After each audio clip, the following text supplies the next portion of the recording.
সুপ্রিয় দর্শক, ঘুরি ফিরি খাইদাই আমি আপনাদের মিঠু ভাই।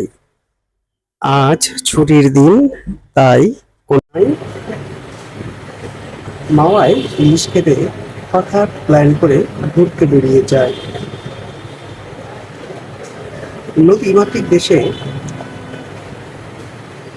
কদিন পরপরই বরিশালের মূল হিসেবে আমি চলে যাই নদীর পাড়ের যে কোনো জায়গায়, যে কোনো স্থানে, যে কোনো তাল পাত্র যেখানেই নদী থাক সেখানেই আপনাদের মিঠু ভাই চলে যায় তার ছোট ভটভটি নিয়ে, স্কুটি নিয়ে, লাল চরকি নিয়ে।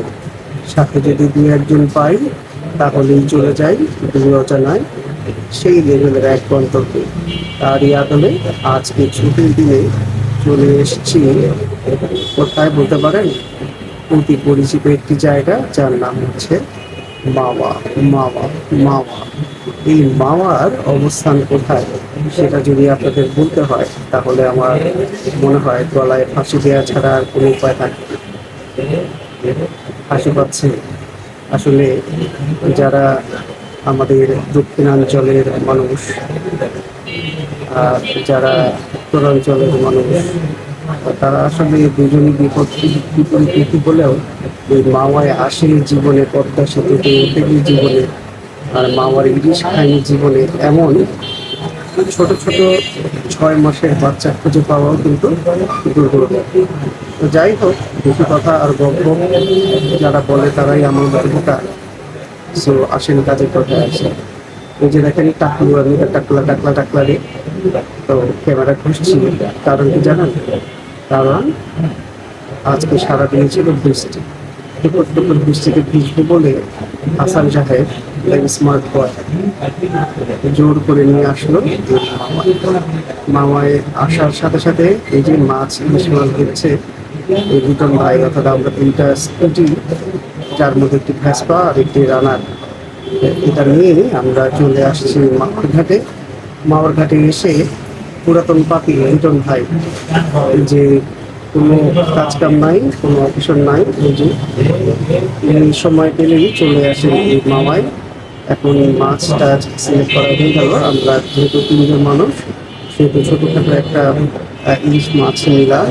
এই মাছ নিয়ে ভাজতে দিলাম। এখন ভাজার প্রেক্ষিতে আসলে এখানকার কেমন কি নিয়ম কানুন সেটা আসলে আমার জানা নাই। দূরের যে প্রাকৃতিক দৃশ্যটা সেটাই দেখেন, এবারে টোটালি কুয়াকাটার ফিল। এই ফিলটা নিতে আসলে অবশ্যই আপনাকে যেতে হবে যে কোনো পদ্মার পাড়ে।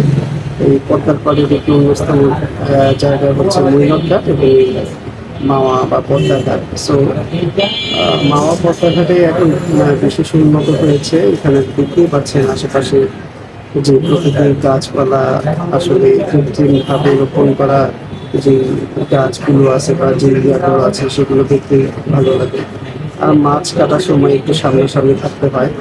ভাজার সময় যে দেখেন কতগুলো প্লেট, প্রত্যেকটা প্লেটে সিরিয়াল থাকতে হয়। একজন ভাজবে, একজন লেজ কাটবে, একজন উঠবে, আর আমরা দাঁড়ায় দাঁড়ায় পাহাড় দেখবো যে আমাদের মাছ থেকে, মাছের প্লেট থেকে একটা মাছ গায়েব হয়ে যায় কিনা। ভাই কি রকমের পাহাড়ি, আমার কাছে তো আসলে এই বিষয়টা প্যারা লাগে। সো এত প্যারা বাদ দিয়ে আমি লিটন ভাইকে দায়িত্ব দিই।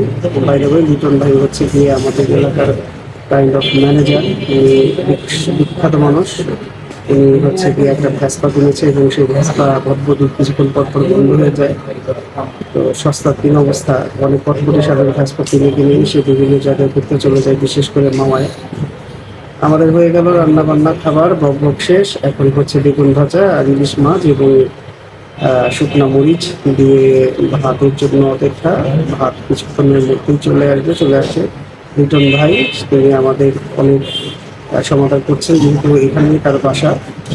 আর বাসা হলেও তিনি আমাদের এলাকাতেই থাকে, তার মধ্যে। আর ওই যে হাসান সাহেব বা টিকটকার, ও হচ্ছে গিয়ে বিপদেও হাসে, কামড়েও হাসে, মরলেও হাসে। মানে ওর একটা রোগ আছে হাসা। সো এটা হচ্ছে গিয়ে ওর একটা বেড়াই না, মানে আগে থেকেই বেড়ান। তো এই হাসাহাসি পাবলিকটা আসলে কবে যে হাসতে হাসতে নিজের জীবন দিয়ে দিবে ওই টিকটক করতে করতে, সেটা আপনারই জানেন। আর আমার তো কোনো খেয়ে কাজ নেই আসলে। আমি একটু পর পর নদীর পাড়ে যাই এই সৌন্দর্য দেখতে, বিকাল বেলায়। ভাই অস্থির লেভেলের একটা জম্পেশ মজা। আসলে এই জায়গায় বারবার যাই কারণ এখানে বাতাস, সেই ভিতরে এত মানুষ। আজকে ছুটির দিন, 5ই আগস্ট। এই ছুটির দিনে মানুষের এত ভিড় হয়েছে যে আসলে ভিতরে প্রচুর গরম, এই জন্য অনেকে বাইরে বসে ভাব নিচ্ছে। আর আমিও খাবার দাবার এর ফাঁকে এই যে এখানে এসে একটু খাওয়ানো, তবে খাবারটা মোটামুটি মজা হয়েছে। আমি জানি না এখানে মানুষ এত টাকা খরচ করে কেন ইলিশ খায়, আমার ভালো লাগে না। আমার কাছে তো ইলিশের আলুর ভর্তা দিয়ে ভাত, সেটাই মজা। তো খাবার শেষে একটু আশেপাশে ঘোরাঘুরি করলাম। এই যে দেখেন, 100 টাকা 200 টাকা হলে এই বেঞ্চে বসে কাইন্ড অফ কুয়াকাটার ফিল নেওয়া যায়। তবে আমি বলবো যে দূরে যে দেখছেন যে ট্রলার আছে, সেই ট্রলারে কষ্ট করে হলো 100 টাকা দিয়ে আপনারা ওই যে ব্রিজটা আছে কটা ব্রিজের নিচে ঘুরে আসবেন। মানে খুব ভালো একটা ফিল পাবেন, বাতাস পাবেন, আরাম পাবেন, মজা পাবেন। মানে সময় কাটবে। আনুমানিক আধা ঘন্টার মতো রাইড হয়, কিন্তু আমি গিয়েছিলাম। ওই রাইডটা খুবই উপভোগ্য। আসলে একটা সময় হয় কি, যারা মাটির মানুষ তারা পানির মধ্যে বেশিক্ষণ থাকলে ত্যাক্ত হয়ে যায়। সো যাই হোক, আমরা আসলে এটা চললাম না, আমরা চলে আসলাম। এবং এখানে বাংলাদেশের বিখ্যাত বুড়িগঙ্গার নদী, যেটার নিচে আমি যখন লঞ্চ দিয়ে যেতাম তখন বিশেষ কিছু লেখা থাকতো, সেটা নাই বললাম। এই নদীর পাড়ে এই ব্রিজের উপরে বসে কিছুক্ষণ মজা নিলাম আর কি। তো বুড়িগঙ্গার পাড়ে ভয়ে ভয়ে দাঁড়ালাম, কারণ পুলিশ মামারা যে কোনো সময় মামলা কেস এগুলো দিতে পারে। আমি জানি না, এটা আমার ফার্স্ট টাইম দাঁড়ানো। তো দাঁড়ালাম, দেখলাম যে কেউ কিছু বলে না। উপর থেকে দেখলাম কি সুন্দর, ওই যে বরিশালের লঞ্চ পর্যন্ত দেখা যায়, ট্রলারগুলো দেখা যায়, বলগেট দেখা যায়, অনেকগুলো নৌকা দেখা যায়। ও মানে সেই একটা ভালো লাগা। তো যাই হোক, মোটামুটি আমাদের অ্যাডভেঞ্চার রাইড খুবই এনজয় করলাম। 3 জন আসলাম, আসার পথে বারবার লিটন ভাইয়ের স্কুটার বন্ধ হয়ে যাচ্ছিল। আর আমরা ভালোভাবেই মজা করছিলাম। যারা যারা ভিডিওটি দেখছেন লাইক কমেন্ট শেয়ার করতে ভুলবেন না।